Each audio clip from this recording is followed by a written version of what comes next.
What's up, everybody? This is Ray with the Houston Film Fanatics, and today we have a very exciting interview on deck and ready for you. We're going to be talking with Roberto Aguirre-Sacasa. He is the mastermind behind American Psycho, the musical. He wrote the book for it. The show is coming to Houston September 2nd through the 14th at the Hobby Center. Tickets are on sale now at thehobbycenter.org. But we are very excited to get the chance to talk with Roberto about creating this project. Now, if you don't think that you're familiar with Roberto's work, I can promise you are dead wrong. The man is an American playwright. He's a screenwriter, comic book writer. He's best known for his work with Marvel Comics and tons of TV series, naming Glee, Big Love, Riverdale, The Chilling Adventures of Sabrina, and even Pretty Little Liars. He's also the chief creative officer for Archie Comics. So this guy has done it all. He is all over the place, and he definitely has a hand in a lot of shows and characters that we know and love. So let's get to the interview, see what Roberto has to say about American Psycho, the musical. My name is Roberto Aguirre-Sacasa, and I am the book writer of American Psycho, the musical, which starts performances next week at Houston Broadway Theater. I'm glad that you are here. I'm very excited to get to talk to you. Same. All right. Well, I've got to know, what was it about American Psycho that kind of drew you in to make you want to adapt this for the stage? You know, it's so funny.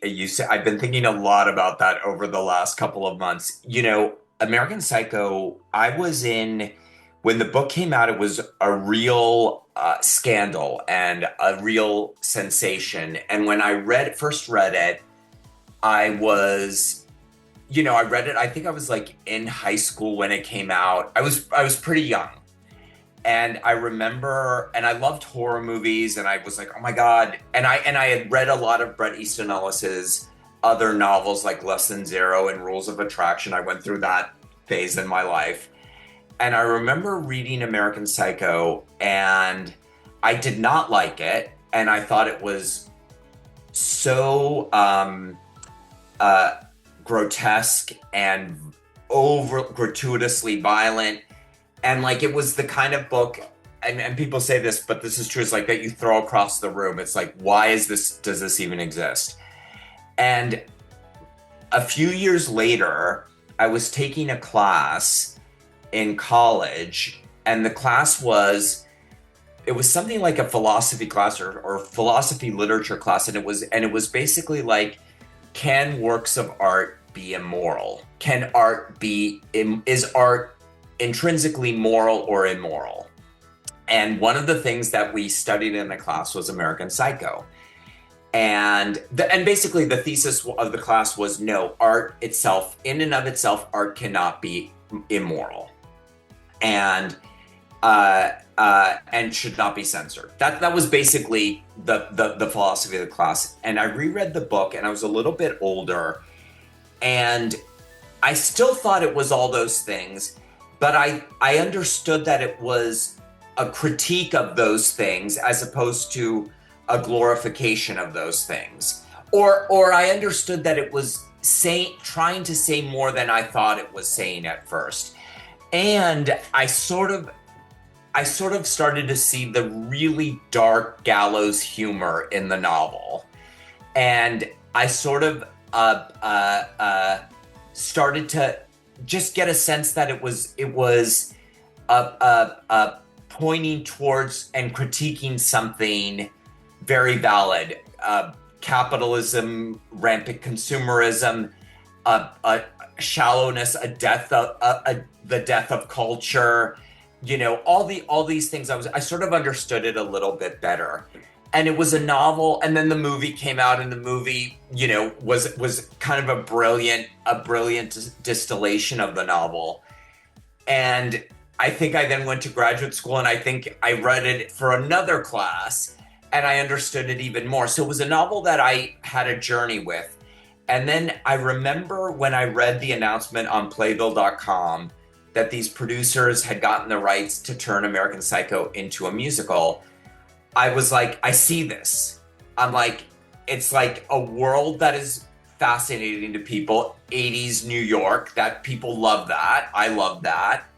And it's a fascinating central character, Patrick Bateman.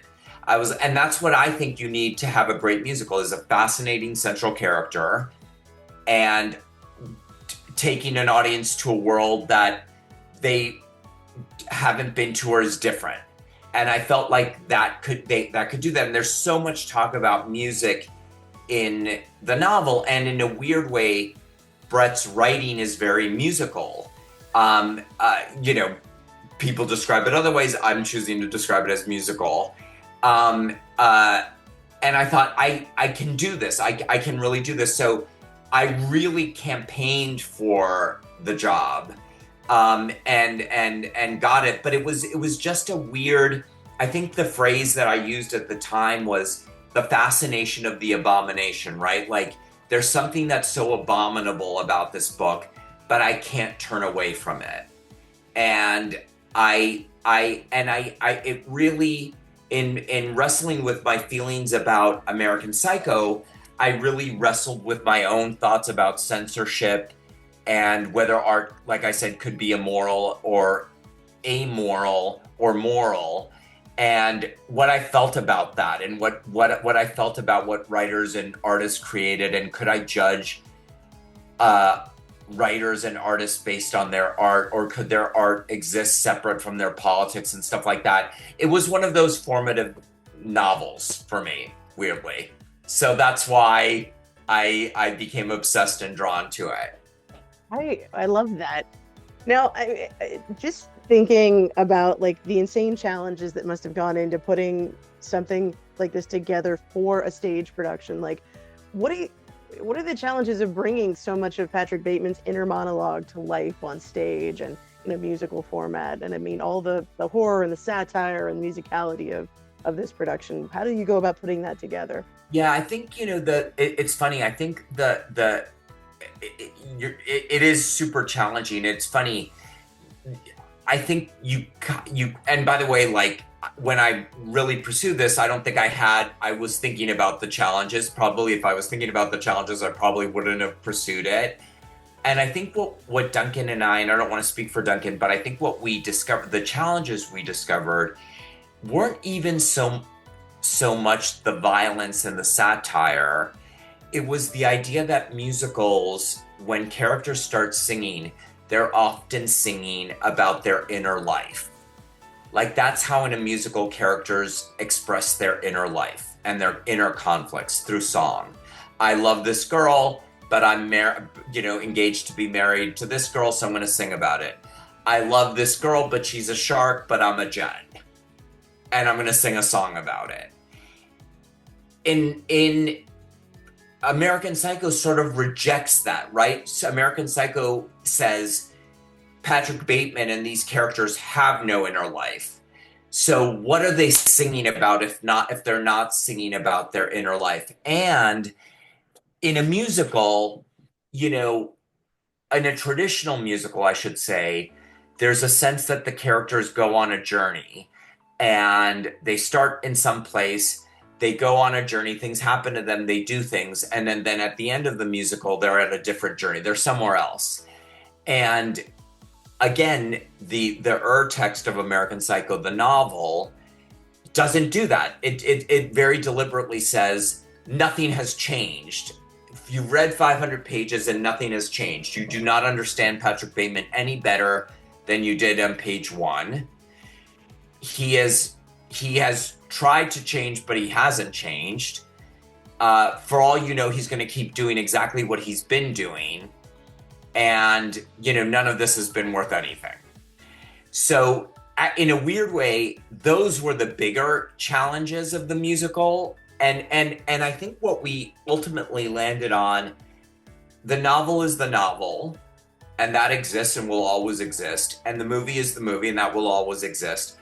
And the musical has to focus on different aspects than the novel did, and focus on different aspects than the movie did, because there are certain things that the movie can do that does it better than the novel, and better than anything, which is, like, for instance, when Patrick goes on a shooting spree, or when Patrick is being chased by the cop cars through New York City, or even the violence. You see the violence, like in a slasher horror movie, like, that you have those images in your mind, but it's different when you're seeing a movie.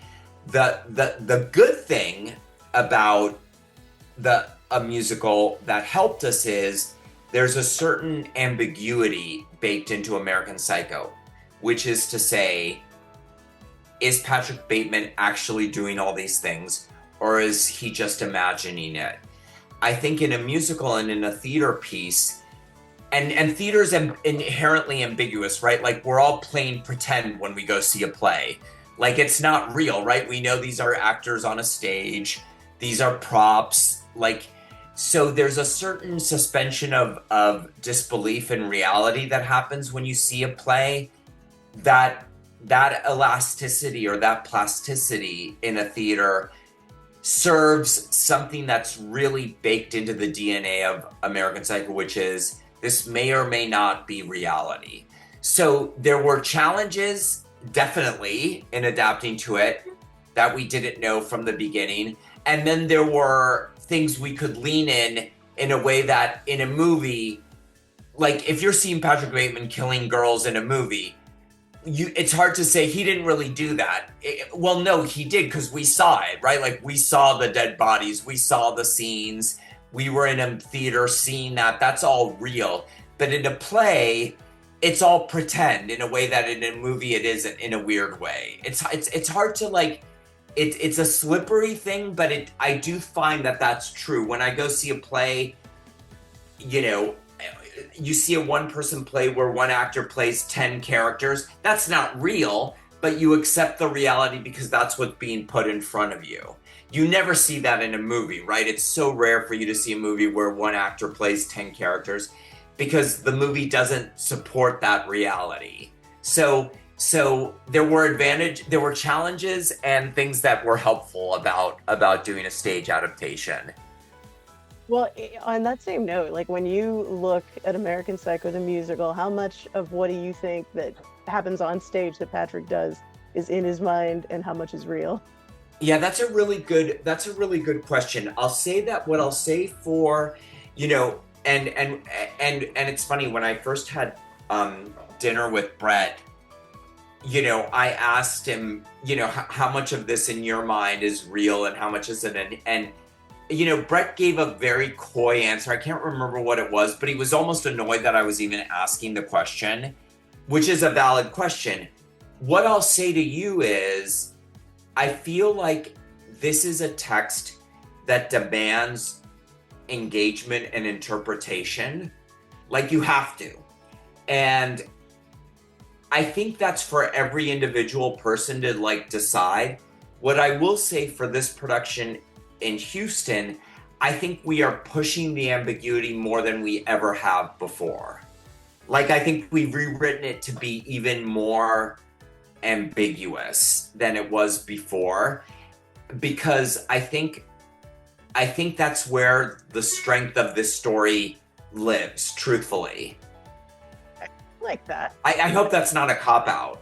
It's not a cop-out. No, I think that was well answered, actually. Good.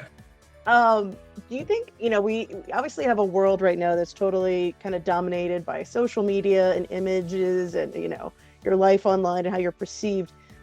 Do you think the story resonates differently now in society than it did when the novel was first published? 100%. I think in some ways, the novel, and I don't think people give the novel, I think people are now starting to give the novel more credit, now 40 years or 30 years after it was published or whenever it was.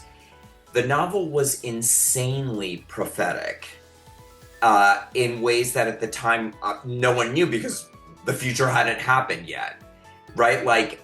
But Brett somehow predicted everything that we're in. Exactly what you said, a world that is all image, all curation, all FOMO, all where you are, who you're with, what you're wearing. That is the world. Brett predicted that somehow. He wrote a book in the early 90s, set in the 80s, that predicted 2025. He made his hero idolize Donald Trump and somehow 40 years later, Donald Trump is president of the United States. He somehow, with this novel, and again, he doesn't get enough credit for this, predicted so many things that are now our day-to-day reality. The values that Patrick Bateman has are not our values that, for good or ill, a lot of people to varying degrees have embraced and pursued like wholeheartedly. That's remarkable. Like that's a remark like that like and I think that's a reason why Patrick Bateman is an icon. And like people dress up as Patrick Bateman and people want to be like Patrick Bateman. I don't think that means they want to be serial killers or misogynists or homophobes or things like that. I hope that's not what that means. But they understand what he wants and wanted to. They want to be in. They want to belong. They want to have the best clothes, the best cars, the best food, the best experiences, the best. We want to get behind the velvet ropes. Everyone wants that, right? That's like, not everyone, but most everyone does. So it's a prophetic novel, and I think just now we're starting to understand how forward thinking it was back then. Yeah, it's It's chilling when you think about it that way. Yeah, I mean, even just thinking back to the movie and he's agonizing over his font and whatnot on his business card. I think I've actually had friends have that exact same conversation with me, just unironically. Yeah. And so yeah, it's true. Well, I'm a huge fan of so many projects that you have been a part of and created and brought to life. But one of the things I do really love about your work is that you're kind of a big fan of like exploring darker undercurrents of American culture. And I want to know what it is about those elements that kind of keep bringing you back again and again. Yeah, that's a really good question. I don't know. I mean, I feel like I definitely love. I 100% see that throughout all of or a lot of the projects that I've worked on, and I definitely am drawn to Americana, and I definitely have described it. We've definitely described American Psycho as a dark vision of the American dream, right? Success, money, status, ownership, privilege, all these things. Everyone wants that. Everyone wants all those things. And Patrick Bateman represents the monster that is willing to do anything to get those things. And I definitely am drawn to that. I think maybe, it's a question that I'm asked in different ways, and I don't know what it is exactly. I mean, definitely there's a sense that a lot of these stories, I guess on some level I wished or want to be a part of that Americana or that dream of Americana or that American dream, but I don't feel a part of that. So so I'm drawn to the underbelly of it. And I think there's also just something that the complexity beneath the sort of the wholesome image, and even in American Psycho, he's described in the book and now in the musical. We did this in this rewrite. He's described as the boy next door, right? And I've never been described as the boy next door, but I've aspired to be the boy next door, or I've been attracted to the boy next door, or I've been drawn to the archetype of the boy next door. Well, Patrick Bateman is that, but he's the dark version of that, right? He's like handsome, he's got a great job, he's got a great girlfriend, he's got all these things, but at night he goes out and he does horrific things. That's I am drawn to those kinds of stories that are two sides of the same coin. I am drawn to the wholesomeness of Archie comics, but I also am drawn to the seedy underbelly. That's a David Lynch, Blue Velvet, American small town. Like I love that. So I've always kind of been that way, and I think it has to do a little bit with my, you know, self-described outsider status or whatever, however you want to do that. I've always loved horror stories. I've always loved stories about the other and stories about, you know, monsters and things like that. So that is definitely a thing. Not sure exactly why. It's just always been that way. You know what? That's okay. I Yeah, can absolutely relate. It keeps it interesting. agreed. Well, I always like to end on this question. Why do you think Houston audiences need to come on down and check out American Psycho the musical? You know, what I'll say is, you know, this show, you know, was done in London successfully, you know, about 12 years ago, or, you know, 13 years ago, or however many years ago. And then it was done on Broadway and it flopped. And it was a really kind of a traumatizing experience, I think, for everyone involved. We'd worked really, really hard. And the truth of it is twofold. One is, I don't think we'd cracked the musical yet completely. And in the writing of it and the conception of it, we didn't really know what it was about. That's one. And two, and I very rarely say this about something I've worked on that has either didn't succeed, because I think it's a cop-out. I do think that the year that American Psycho premiered on Broadway, it was a little bit ahead of its time, and that was not the right moment for American Psycho. That way, it premiered the year Hamilton premiered, and if there's ever a show that could be more anti everything Hamilton is, it's American Psycho. And by the way, I love Hamilton. I've seen it like 6 times. It's genius. Everything about that show, and that was also an American story, but it was a story about inclusiveness and it was just about everything that American Psycho isn't. When we revisited American Psycho, or when this opportunity came to redo to remount American Psycho in Houston, the director Joe Calarco and the company, which is a fearless company, when we said, listen, we want to rewrite and revisit and reopen up American Psycho, are you guys up for that? They said yes. And the truth of it is, they said yes, even though it's not like we had extra rehearsal. It's not like anyone was prepared. Everyone was prepared to just do what was done on Broadway. So to be able to say, no, we actually want to go in and we want to revise things and rewrite things and have new scenes and add new music and all that stuff, that's a really big challenge to do. So in my mind, I do think that the world has caught up to American Psycho. I think American Psycho is speaking more to the moment than it did 10 years ago.